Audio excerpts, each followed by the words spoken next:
I'm going to give you a little quick snippet about who we're about to talk to, and then we're going to get into it because I will not keep these busy folks waiting. Here it goes. The greatest gifts that hip hop gave us is rap. Well, yes, but I mean also DJs, of course, but breakers, graffiti artists, beatboxers. Yes. I mean more than just the arts. Rap snacks. No, hip hop based education. Oh, yeah. Wait, what? I'm Manny Faces, and this is hip hop news that isn't about dumb shit. June 22nd, 2024, Teachers College, New York City. The Hip Hop Ed Conference will bring together a plethora of academics and educators and activists who are using the power of hip hop music and culture to improve the educational lives of students from all walks of life, but most importantly, in communities that have been hindered by racial and economic injustice. Now, to the uninitiated, hip-hop and education together might sound like a strange concept, but if you're in the education space or anything even closely related, I guarantee you this conference will change your entire perspective. So register now. Details are in the video description or on Instagram at hiphoped. And for more like this, tune into Hip Hop Can Save America, the live stream show, every Monday night, 9 p.m. Eastern, hiphopcansaveamerica.com/watch. Hey, that's us. That's what we're doing now. Congratulations if you followed directions and tuned in. And now, as a reward for doing so, the very inimitable Dr. Chris Emdin, the very inimitable Timothy Jones from the Hip Hop Ed movement joining me tonight. What's up, gentlemen? What's poppin', man? First of all, I just want to say to you, thank you for what you do in this space. Thank you for literally saving America through hip hop. And thank you for not shying away from controversial issues and topics, including this one around Jay-Z. Like, I just really appreciate you. It takes boldness and courage and fervor and wisdom to do what you do the way you do it, Kang. So salute to you. I appreciate that appreciation. Tim? Yeah. Nah, good, man. Glad to be here and just echoing what my brother said. But definitely thank you for that real and just showing some love to the movement. You know, you've been day one rocking with us. And so we're excited to be on the show with you. I appreciate the excitement. I'm very excited. Tim, you've been on before, so, you know, and I thank you for rocking with me in the past. Dr. Emdin, Chris, you ought to know that in my heart of hearts, I had illusions of grandeur, and I was going to do some big, like, fireside chat live event, and I was going to have you. So I was saving you for, like, so don't take it personal. Don't ever take it personal, but I'm glad that. That's all love. We'll do that another time. That's all good. 100%. I'm with it. Like, I'm trying to do these things. So, but the timing is great. If you would, let's start at the future and then go back a little bit to how we got here. We are talking about, 12 days before the 2024 Hip Hop Ed Conference happening at Teachers College in New York City, as that wonderful commercial demonstrated. If you could, just for the people and for myself, just get us caught up on what that conference is going to entail and what it's looking like. I mean, the long and short of it is, we've had this conference every year for the last, Tim, is it 7 or 8 years now?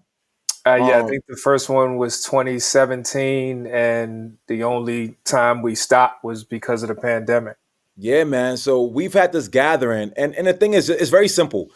What Hip Hop Ed does as a sort of digital space, as a nonprofit, is to bring together folks who are doing the work in education, who are deeply connected to both hip hop and education. And we convene on a digital space once a week, and we have back and forth conversations with folks. And this conference is an opportunity for us to get back together, get re-inspired, reinvigorated, recommitted to our work, re-inspired, see what's going on in different spaces of the country, what folks are working on and doing. It's a place to borrow ideas. It's a place to share ideas.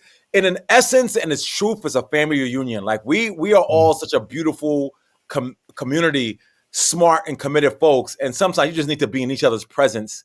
Yeah. And so this is it's our family reunion. And full disclosure, this year, we've not had the kind of promotion we've had in years past because it's been such a pressing and trying year to just get back where we are.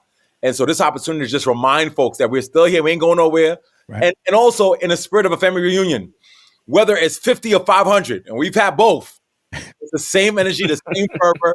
Those who need to be in a building will be in a building, and we're going to love on each other, learn from each other, inspire each other, and then keep going. Yeah, I love it. Tim, what are your thoughts? What are we looking forward to? What's this kind of going to look like in practice? Our theme is navigating persistent pandemics and possibilities. And that actually was a topic of one of our spaces. And then based on just the energy from the spaces, it's like, okay, let's dig into this a little bit more.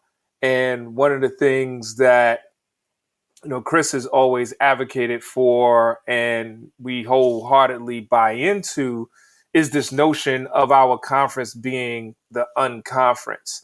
And what we mean by that, and this is not a knock on the academy, but it's the type of thing that, okay, if we're saying hip hop education, and if we're hip hop ed, but then we mirror the education spaces that vilified hip hop, then we actually are worse than those spaces, because those spaces wasn't trying to fake and come into the hood. You know what I mean? So it's kind of like we lead with hip hop to get that credibility, but then push those individuals out and say that you got to have letters behind your name and all of these other things. Now, over the years, I know, and one of the things Chris and I are going to begin to do is really dive in to see just what the impact has been over these years about doing that work. But when we say we're that unconference conference, it's for that teacher who doesn't think that what they are doing in class is something that should be presented as a viable workshop. That teaching artist that works in that after school program that doesn't have the language to really apply to, like, that dope activity you created as a framework, or that the way you're getting young people in and doing things, you're actually doing SEL, you're actually touching on higher order thinking, but that's not the language that works in the space that they're operating in. They're just really doing hip hop. That slang in Brooklyn may be different than slang in the Bronx. Using it as an example of the importance of language. So that's what we're doing. So when we say that family reunion, the family reunion, they ain't checking at the door like, okay, this is the table for the family members who are successful, and there's then no seating charts at and then the family member that gonna have to get a ride. They're gonna ask you to loan them some money. That's funny. You bringing them in as well. So that's really what it's about. And as Chris said, like this is the labor of love. And so we definitely are promoting it, and we want everyone to come, but it's not about the quantity. It's more about the quality. And we believe that over the years we've been doing this drumbeat of quality, and then the quantity will come. Yeah, I think first of all, the idea of language and like translating what we do inherently in hip hop and how that can be applied. Obviously, this is kind of the core of the idea of hip hop based education, or going back to culturally relevant and all the frameworks, or the educational ideas that have come out of sort of this collective movement over the years. Dr. Bettina Love was my first guest on this show ever, and it set the tone for everything, because she taught me that what we do in the cipher is social and emotional learning, and just making that connection is so brilliant to like folks that were never thinking about that way. So the hip hop ed movement as a whole, now taking it back to saying like, what is it at its core, is to help teachers understand that this is a thing. Right? I mean, isn't that basically it? Like, you may do it, like you said, you may be doing it already, and you're trying to get, I know we don't need the validation, but sometimes we gotta present it in a way, right? Or you don't even know that you're able to do that this is a thing that you can do, and that's where y'all kind of help folks get to. Right? Bro. And it's not even like that it's just a thing. Right. I think what's beautiful about it is that it's a thing that is superior to the existing things that folks are holding up as the ideal, while you're perceiving what you're doing as superficial or outside of the context or non-essential, or like just for the record, like, yo, check this out, beloved. Like, what you doing that's really hitting, that's turning young folks on to learning, that's making them want to come to school more often. That, like, not only is it a thing that holds weight academically, it's a thing that actually is beyond the rubrics and the benchmarks and the standards that those folks are holding up. Right. And that if you brought this hip hop thing into the academic space, you'll find that you're superior. I want to be really clear about this. Like it's superior to the existing model. It's a recognition that the existing model is fundamentally broken, and that through our approaches, we meet and surpass their benchmarks. And so bring your localized ways of knowing and being connected to the culture into the space. And what you'll realize really quickly is like, wait, I'm dope. Like what we want for hip hop ed has always been for folks who just know what's right to do because they believe in the power of hip hop, like start recognizing the power they hold by virtue of their intrinsic knowledge that's birthed in their body by virtue of what the boom bap does to their hearts and souls. You know what I mean? Like, it's like, yo, just so you know, beloved, you popping beyond these cats. Like, by virtue of just knowing the power of hip hop, because young folks break down lyrics you brought into the classroom, you're actually doing doper work than a PhD endowed chair professor. And it's to be able to put you in, like, why we are doing it at Teachers College, beyond my connections to the institution, is that we want our people to walk on a stage in a place that holds the highest esteem and sit in their seats and occupy their spaces and own those spaces for the beauty and power and magic that we have intrinsically because we're connected to the culture. You know what I mean? And that's the, not the ulterior, but it's like it's the contextual cues around our presence is the recognition of our superiority. And also to that, and like we do hip hop ed because we love hip hop. The systems of education, they can fail, they can change. Right. Like, you know, I'm going to deal with Chris and I because we're here. Like we're husbands, we're fathers. So we live and model so our wives can say they're married to hip hop. Our children who are successful in their own right and being raised, and my children are young adults, and Chris's are growing too fast, and I coach them and let them know, beloved, you better grab the memories. But they're going to have a different view of what hip hop can be because of the lives that we live. And so now, because we've been doing this since November 2010, now you have K through 12 schools, like you have high schools who have hip hop classes. Because at first it was just, I'll integrate the pedagogy into my class, and that's cool that they can rhyme. But we've been saying, no, there is scholarship embedded in the culture. So it's one thing to say, hey, my students are going to rap. It's another thing to say, you know what? We're going to have a unit on Rakim. And so not only are we breaking down what he's saying, we're breaking down how he's saying it. And then he's aligning it to a jazz musician. So now the science teacher and the ELA teacher and the music teacher are they're collaborating on a unit that's built around hip hop. So like, that's where we're thinking. And that's the niche that we're lifting up. So like this notion of, partner with the teaching artist. No, the real talk is the teacher, you should come and be the apprentice to the teaching artist. Talk, Tim. That's what we're about. Integration has never been a successful model for anything. Right. You know what I'm saying? We've learned that the hard way. Like let's integrate hip hop into the schools. When was the last time integration was a successful model for any marginalized population in any existing entity? So it's the goal has never been integration. The goal has been reimagination. Right? Like, how do we use this thing that we know is right to do to reimagine what this school operates as? How do we use this thing to reimagine what education is and could be? And, you know, the beautiful thing about hip hop ed for me, hip hop education generally for me, is that it is the ultimate in interdisciplinarity.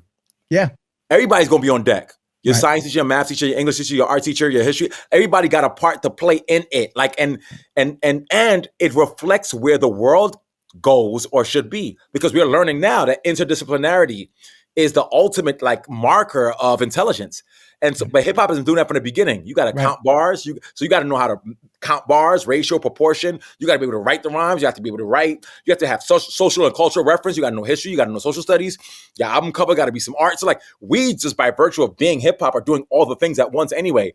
We're asking schools to just catch up. You know what I'm saying? Like, can y'all step y'all game up to match what hip hop already does? Right. And that's what the conference kind of showcases. It showcases, you know, members of our community who are literally leading education in wherever endeavors they're doing through hip hop, all coming together. And the goal is to be able to create like, man, yo, it's just like, this is Afrofuturism in real time. You know what I mean? Like we're in the present, literally dreaming out loud about the future and then existing within it. Let me ask a question about the time, because you say you've been doing it for a long time. I know this. You've been writing, there's books been on it, but also conferences and the spaces. And before spaces, it was the other thing. You know, like y'all been, and the coalition has gotten bigger and bigger and bigger. And there are people from not just academics, but as we've said before, I'm not a traditional academic. I don't teach in a school. I don't have a PhD or whatever, but I still teach people about this thing. And so you find people from all different areas. So over the years, though, I would imagine you've been making some great progress. And now I imagine that because of the, I don't know, kind of overarching political and social schemes that are happening around us, some of that progress might feel endangered. So I'm asking, what have the challenges been getting to this point? What have been the successes? Again, not integrating, but helping, you know, schools reimagine. I know there's a lot of programs that have been wholeheartedly in favor of what you've been doing with Science Genius and all these kind of concepts. But now are we worried that because of, you know, what we see happening, that a lot of progress may be stifled and pushed back, as we see with all other DEI and affirmative action, all the other things that kind of been, you know, along the same lines? You know, like the only way I could respond to that question is through the words of one of the most prolific poets of our time, who in the midst of a verse constructed what I've used as a mantra for my existence. Was told in shootouts, stay low and keep firing, then keep extra clips for extra shit. And that's the approach. Like the nature of engaging in academic work means that they will, like they're gonna shoot. You know what I mean? So they're gonna aim at your character, they're gonna aim at your approach, they're gonna aim at your personality, they're gonna aim at your, like there will be shootouts. And in the midst of those things, we don't get bothered by the shootouts, we just stay low. The key thing for anyone who wants to do revolutionary work has to be the recognition that resistance will come.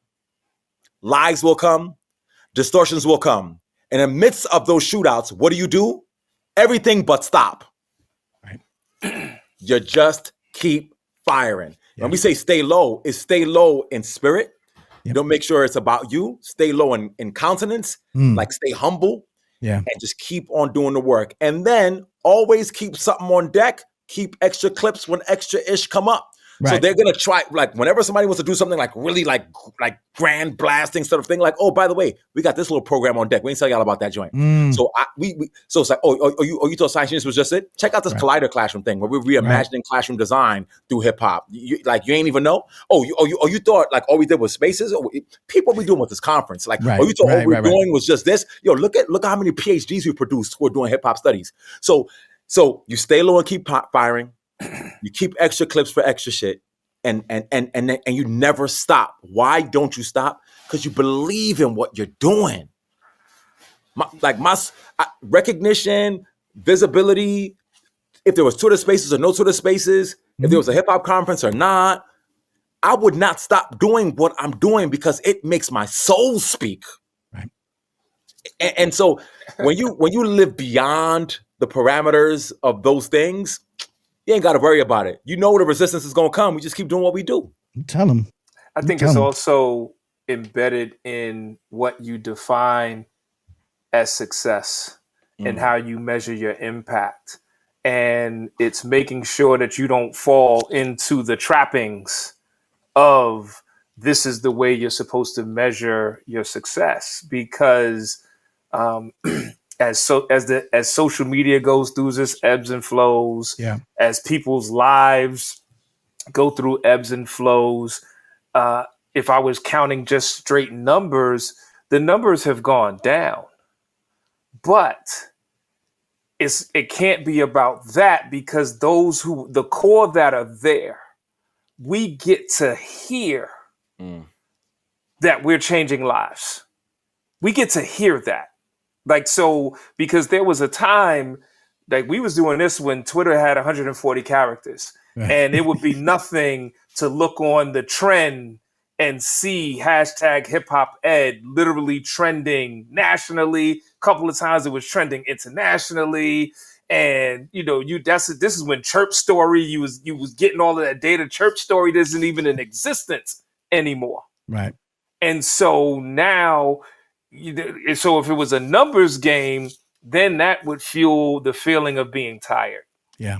But now it's like you get to hear the impact. And you've been on space. You get to hear literally people cry. You get to hear people that say, I was just praying to make it to Tuesday so that I could be back with community.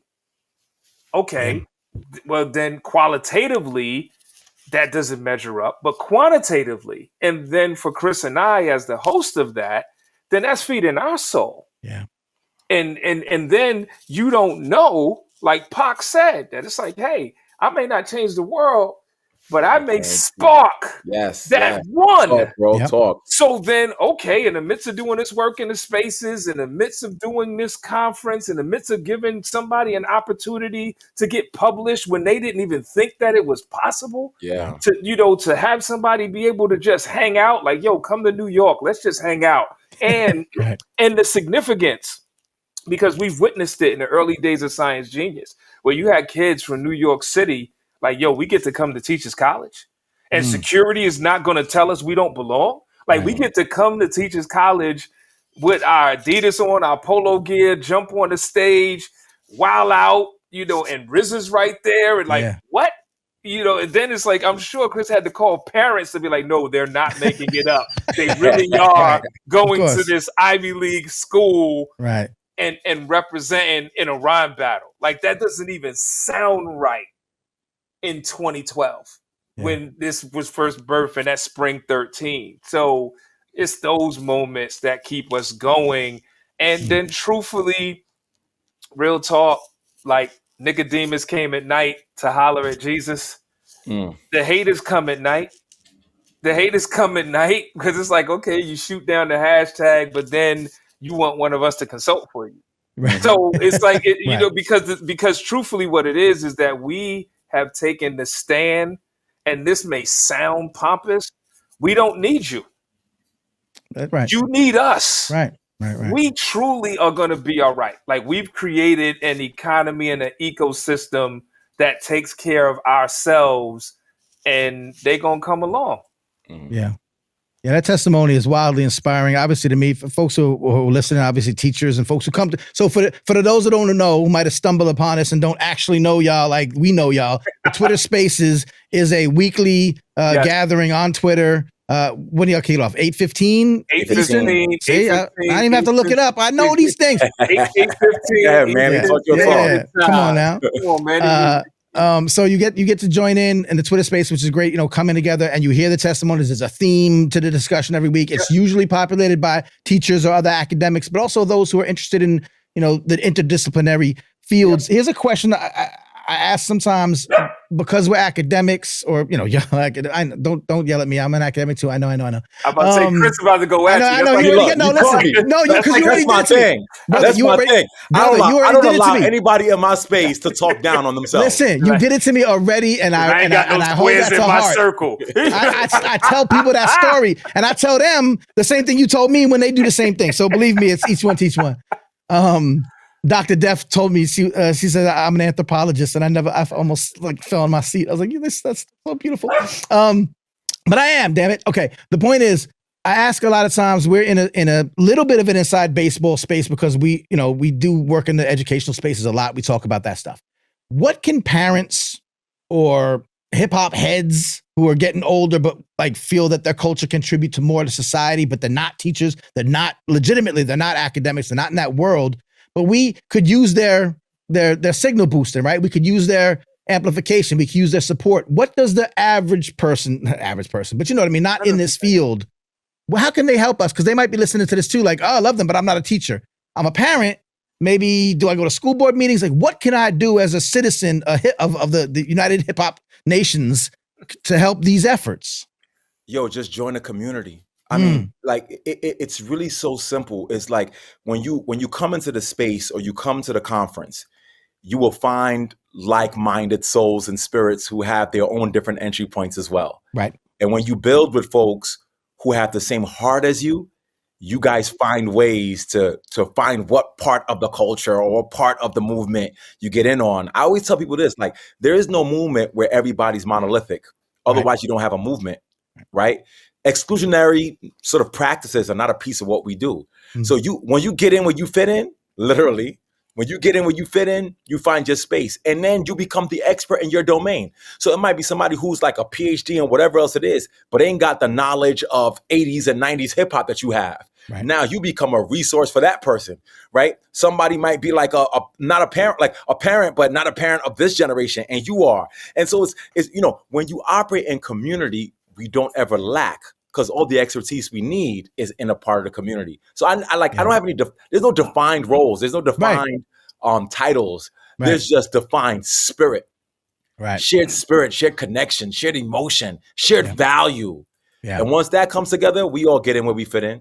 I'm always encouraging folks, like, you don't have to be you hear college, you hear conference, you hear academic conference. No, you don't have to be academic.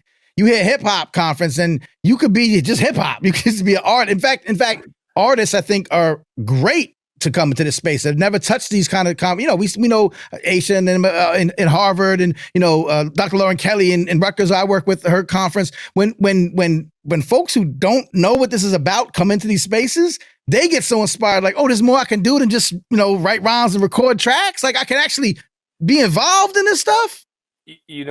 I'm building off of the title of what you do. He says hip hop can save America. And I think sometimes we put so much emphasis on education. Mm-hmm. If you think about a 24-hour day, you're in traditional education from 9 to 3. Yeah. That's only 6 hours. Yeah. So that parent, they handling the other 18.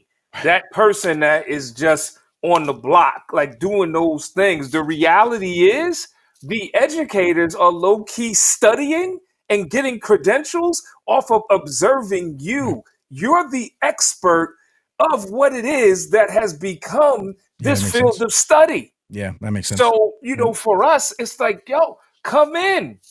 Because the truth be told, I could claim to be hip hop to the hilt and this, that, the other, but I don't know what it's like to be 25, riding the 2 train. That's right. In 2024. Right. Today hip hop, not yesterday's hip hop. Navigating, okay, now drill is becoming a little more nuanced because now they talking to the ladies, or, you a parent, and then on the side, you're an artist. Like, those are that's the type of energy. That's what we need.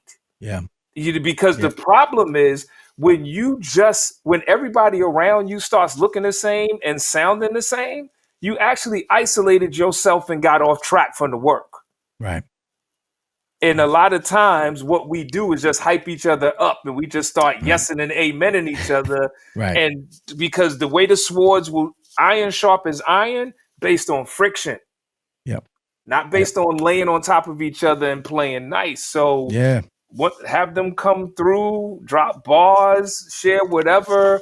Like that's how we do it. And trust me, the last thing I'll say is, and when they come through, we surprise them. Because a lot of people will think like, oh well, hip hop educators, they're over here, and then the skill cats. It's like, listen, we could do the Canva deck. We still gets busy, you know what I mean? It's like, listen, we could go on 120th and Broadway and have a cipher. That's right. Or we could go in the chapel and have a cipher. That's right. And we're gonna do it in both places and be comfortable in both places. Yeah, I also love the idea that people who don't understand anything about any of this can come in and should come in. Like who this doesn't even make any sense. It's almost like for the welcoming. It's almost like the come as you are. Right? Yeah. Radical hospitality, man. That's it. Yeah, everyone's welcome. They'll all be blown away. That's why I said in my thing, like, if you've never been anything like this, it'll just change your perspective a little bit or a lot, but it'll definitely change his perspective. Before I let y'all go, give me a couple minutes longer. Y'all good? Yeah, we good. I want to know a little bit more of the specifics. I have I have to give this opportunity to this gentleman. His name is Rang Bells in our circle. He's a music teacher from mighty Yonkers, New York. And he's a great supporter of the show. YO in the building. And he wanted to ask a question live and direct. I said, of course, Mr. Andrew Wang can jump on and say something real quick, ask his question. We're the best dressed of us all. Come on. What are you doing here? Get my shirt. I'm saying, I got you. Andrew, I know you wanted to ask questions of the folks directly, so please. Yeah. First of all, shout out to Martin Urbeck, who introduced me to Chris, in the sense of that white folks are teaching the hood book that really changed my perception of teaching. Wow. But I can get into all that later on. So obviously we have a project based on this book and how it came to be. And you were talking about how anyone could be a part of this. I grew up in a suburban environment.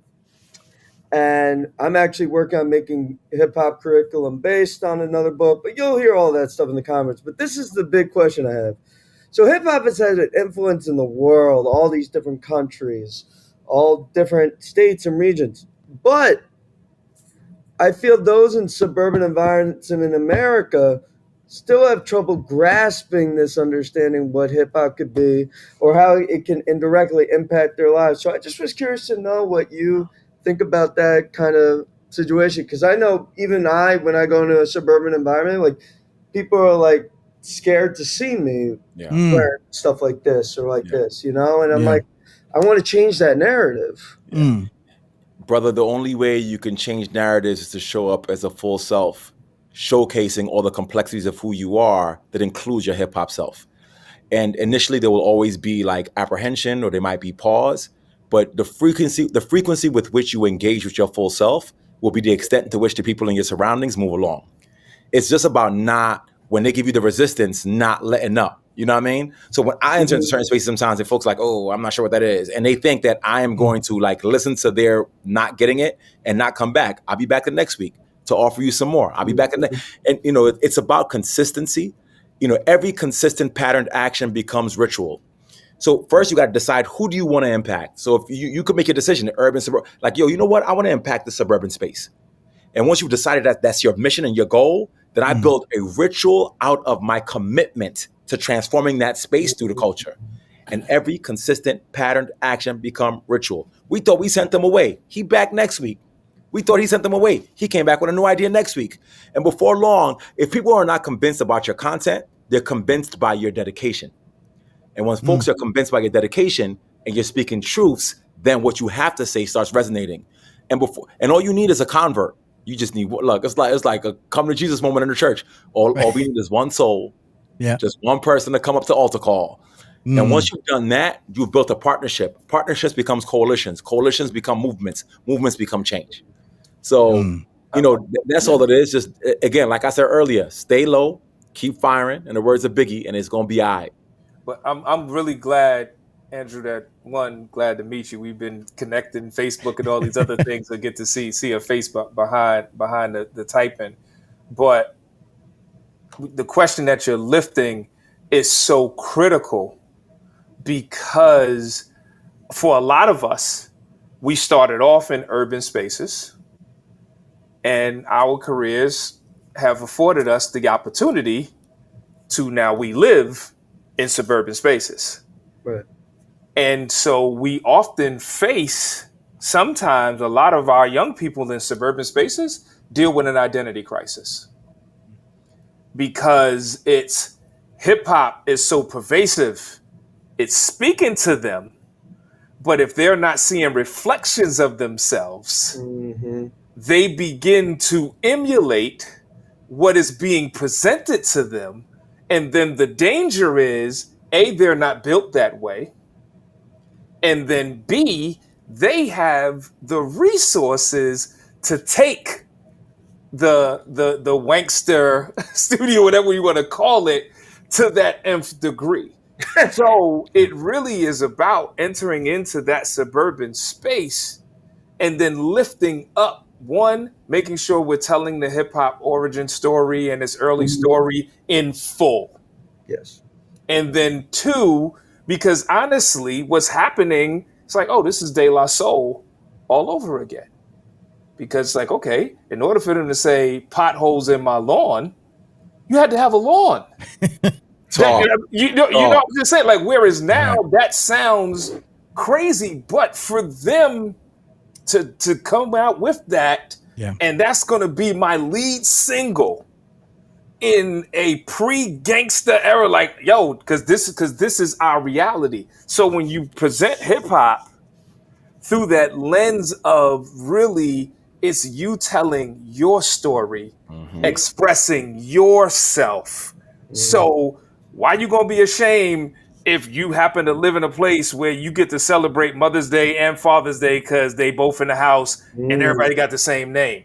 Why you gonna feel less ethnic or less whatever because you're at a school that gives a damn? Like, so it's like, you know, so I think the work that needs to be done is really getting them to see beyond this commercial co-op thing of their mind, because that's really becomes the problem. And because I live in Maryland, I see it all the time. My son, we like, it's almost like we'll laugh that it's like, yo, Pop, this kid went to school with me and now he got a gangster track, but in 10th grade his home was $700,000. You know, just tell the truth. I think like, you know, that's the beauty of hip hop. Hip hop trains us to tell the truth, right? So like, no matter what your entry point is, what it is, it's peace, love, unity, having fun. Right? Radical honesty, radical truth, and also like this idea of just radical possibility, the activation of the imagination. And you can imagine yourself to be a thug or a gangster, but you can imagine yourself to be so much more. Right. Exactly. You know what I'm saying? And so it's about truth telling and imagination. Yeah, word up. Thank you, Andrew. I appreciate you, brother. You was spitting, Tim. All right, Andrew. Bars, thanks, man. That touched home because I mean, I live in that setting and work in schools where it's like, yo, man, like, come on. Tell the truth, kid. And I also tell you, listen, the fact that question and the way y'all answered it was great because, you know, I mean, I come from I was Long Island. I was down the road from De La Soul myself, and I came up a certain way, and I have my own certain perspectives, and I also have things that other people might not have had. My dad was a sociologist, and he was an urban studies, sociology, minorities guy. I knew what gentrification meant when I was 8, so I knew some things coming up. But I was overseas last week, the European Hip Hop Studies Conference out there in Cork, Ireland. And what you get is Europeans. Like, they don't have the same history as us. They don't have the same, all the racial, African diaspora, but in America kind of things that are happening that we've built our hip hop knowledge on. And so they're like, how do we fit in? How do we get to like participate in this? We're trying to do the same things. The landscape looks different. But what y'all was saying is that translates across boundaries. It's, there's a universality to being from a population where you've been broken, hurt, pushed to the margins, and you need to have voice. Yeah. And privilege in that context is relative. You know what I'm saying? Right. Suburban kids go through stuff too. You know what I'm saying? Like, my parents gave me so much money, they never gave me themselves. That's a place of hurt and brokenness. You need to have voice. I come from Ireland, and and my particular population has never had voice in society. Like, everybody got, hip hop is like, I'm sorry, now I'm getting all emotional when I talk about the culture. But the beauty of the culture is there are entry points to every person. It provides you the opportunity to be able to find your truth and find your voice and have a mechanism to be able to embody and give up. That's all it is. It's a mouthpiece for the forgotten. And everybody knows what it feels like to be forgotten at some point. And that's the magic of hip hop, Ed, but it's the magic of hip hop. You know what I'm saying? Hip hop provides us that. And truthfully, at some point, and we may even be there, be inspired, not necessarily to mimic. Right. Be inspired to let your imagination ignite how you want to get down where you are. To me, that's like, okay, if we want to say because if we say August 11th, 1973 in the Bronx, but what happened there was inspired by what preceded it. Sure. So I love what Grandmaster Caz says, that hip hop didn't invent anything. Yes. It reinvented everything. everything. Facts. Okay, so he didn't say that to say that that was only supposed to be one evolution of it. Right. And so for us, as we get older, we got to be open to see other parts of the world, other generations. That Chris said, that the way that they choose to develop their agency and voice and find themselves creates the cultural continuum. Because think about it, it's like, because you could say, okay, if there wasn't the Black arts movement, we wouldn't have hip hop the way we have it now. If it wasn't for the New Eurekan Poets movement, maybe we wouldn't have hip hop the way we have it now. If punk rock wasn't searching and doing the same things where they saw, because you take community as common unity. Right. That uptown and downtown, even though they look the same, they look different, and the sounds were different, but in this heart, it's like, yo, we all looking for the same thing because we all are rebelling against whoever them is at that moment. Facts. So punk rock didn't say I'm going to become hip hop. Hip hop didn't say I'm going to become punk rock, but we're going to coexist. And then the producers are going to be like, oh, okay, now we can sample. Now we can start doing this. So it would be those individuals in Ireland. What's popping in Ireland that would make you be like, yo, the way, no matter where Chris is, he gonna throw this up for the BX. Okay, whether you want to throw up the IR, whatever it is in Ireland, whatever, because that's really what makes you hip hop. I feel like hip hop is grown where hip hop is a philosophy. Hip hop is a spiritual approach to how you want to live, being inspired by these contemporary artifacts and the principles of peace, unity, love, and having fun.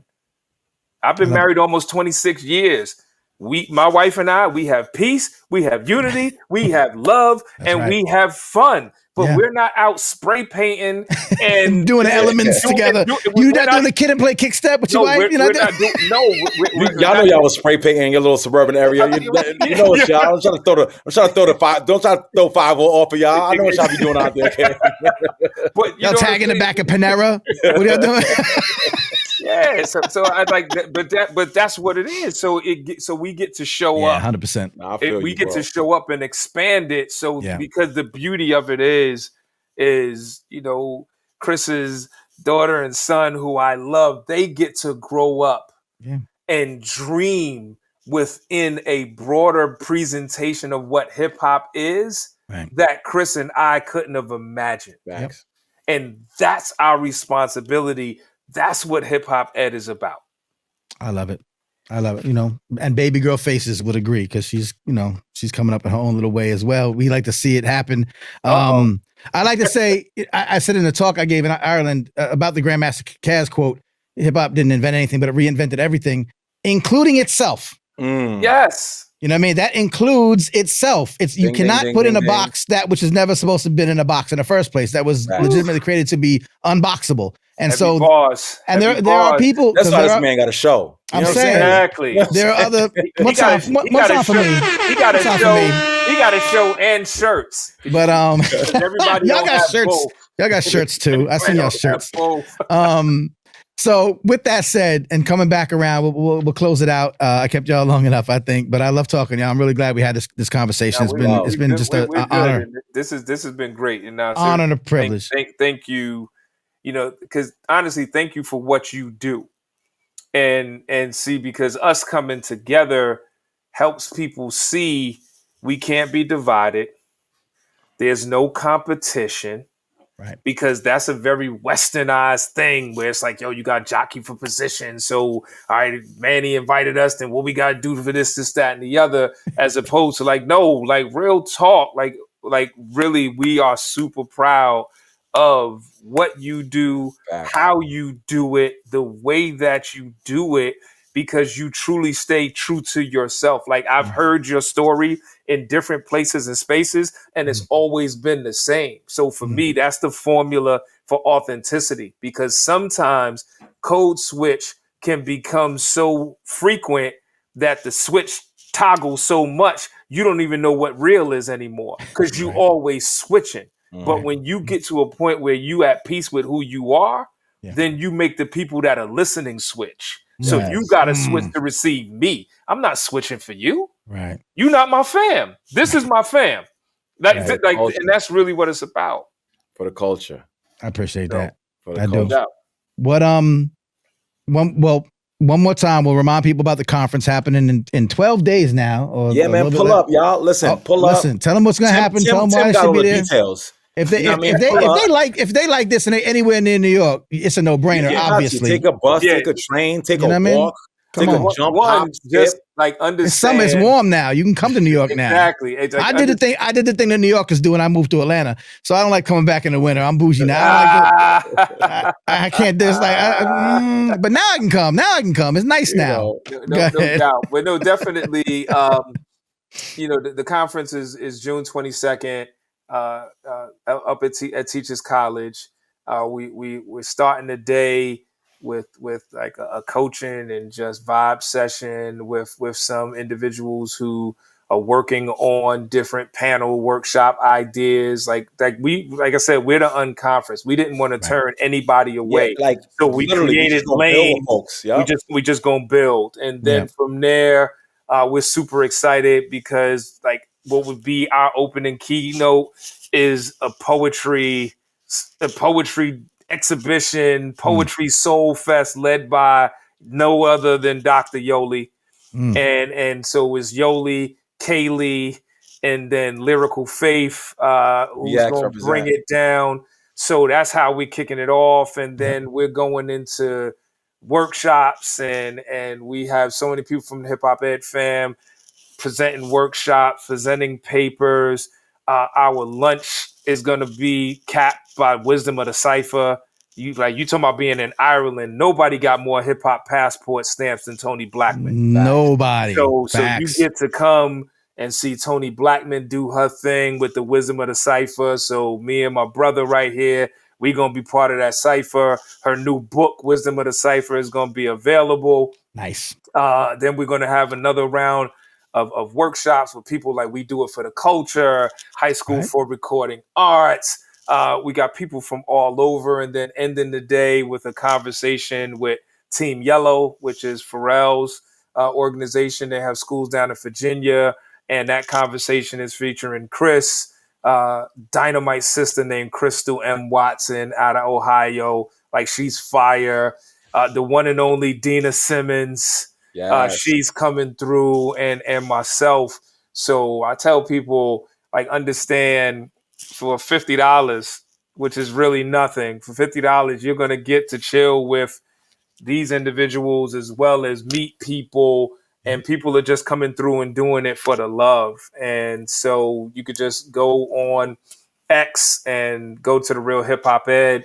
The tweet is right there on the top, or you could just go to bit.ly/HHEDCONFREG24 and just register and come through. Lunch is gonna be provided. We're gonna have the music going. Meet a friend, come and be friendly, and we're gonna have an amazing time. It's a vibe for the culture. You heard? Yeah, I love it. Rumor has it I'll be there. So yeah. Let's. Oh, no doubt. No doubt. You might get to see me too. I'm just saying, it's a little. My presence is a present. No doubt.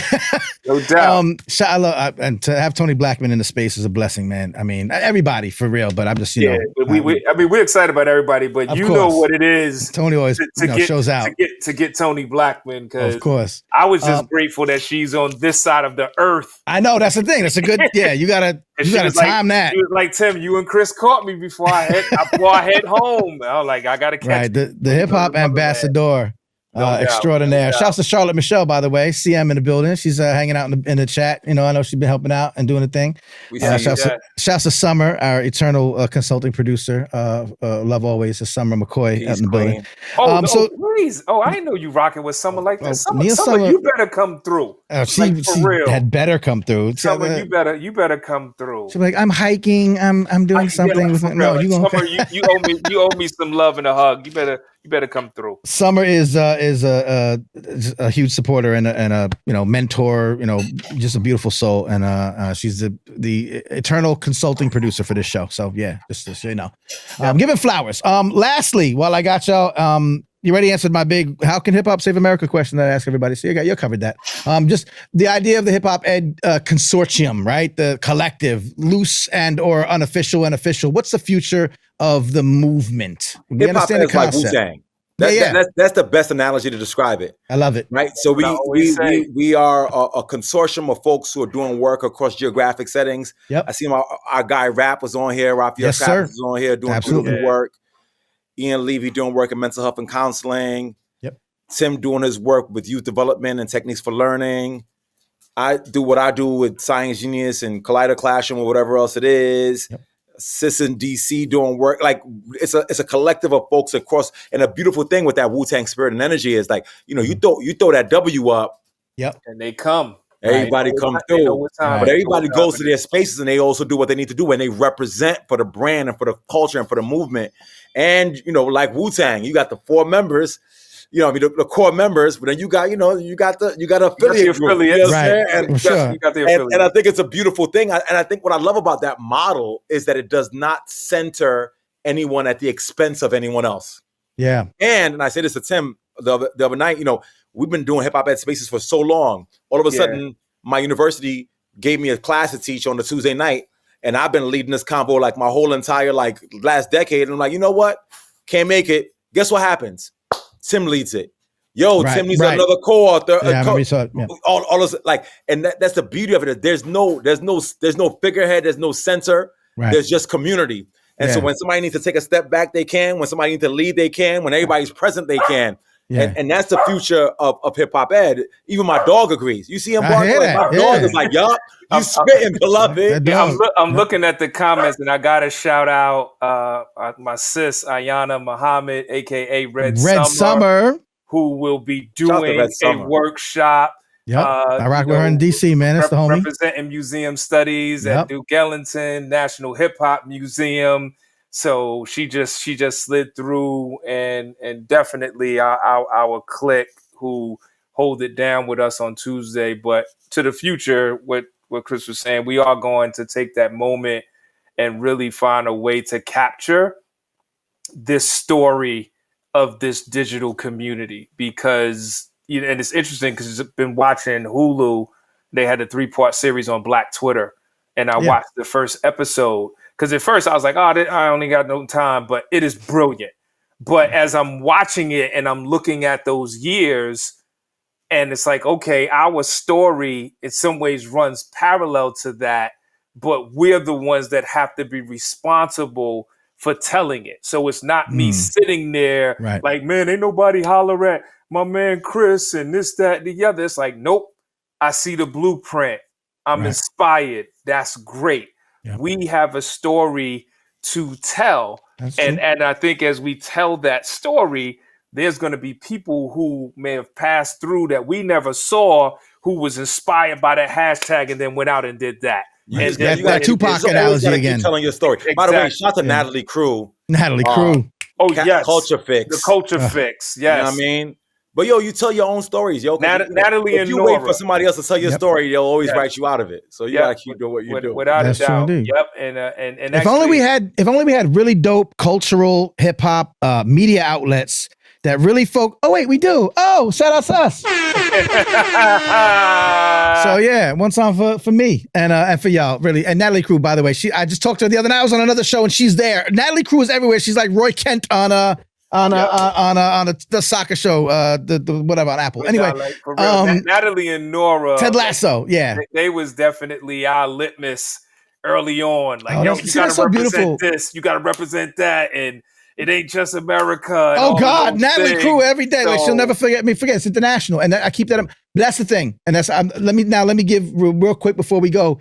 That's the inspiration that we all provide each other. Like I'm totally inspired. Like Natalie Crew's been with me from the New York Hip Hop Report when I was covering only New York hip hop on the Birthplace magazine, the thing that I built in 2008, 2009, 2010. And I wasn't even, I didn't know about none of y'all. I didn't even know what a teaching artist really was. I kind of knew, but I didn't really know until I met like Macau Amin, and I started talking to people who were doing stuff in the city. And I'm like, oh, y'all spitting out Freestyle Mondays, and I'm there because Freestyle Mondays is dope. But then you going into the men's, juvenile detention center, and you kicking it to the youth and giving them expression and confidence. Y'all doing some things. And then I meet Natalie. She's rocking with me on the show there. And I get inspired by those to tell those stories. Because all I want to do, I'm a storyteller. I just want to tell people stories, amplify and uplift. And then I find out about y'all. I find out about Bettina Love. And it's like, then I'm inspired. But now y'all telling me, oh, y'all, you love what I do. And now I'm able to put all these people in the same room.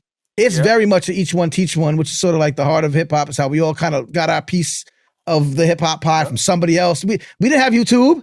We couldn't learn how to do hip hop from having here some of Toby Jenkins' book. Like we learned it from each one teach one. Shout out to Toby, but 100%. She's been on the show, and I love it. Let me just say this really quick, just let people know, because Chris knows, like when I say like you're my brother and like we love each other, like it's real.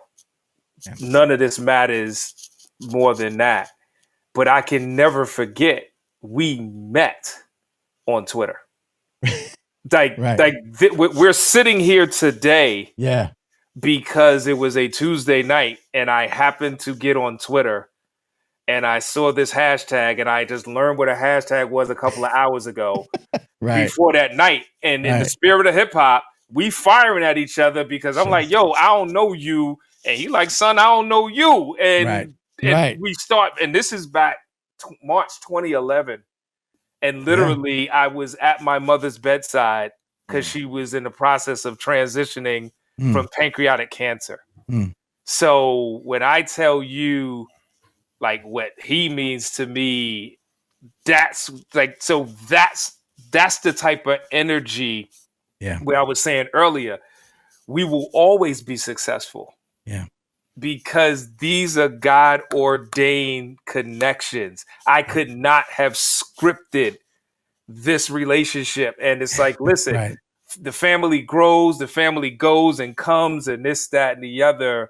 But when people were like, yo, it's Tim and Chris, it's not because we're leading this.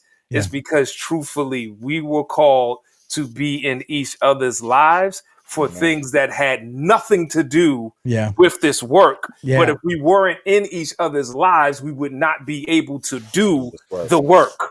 So you can marinate on that. That's how, hey, listen, that's divine. I'm that's divine.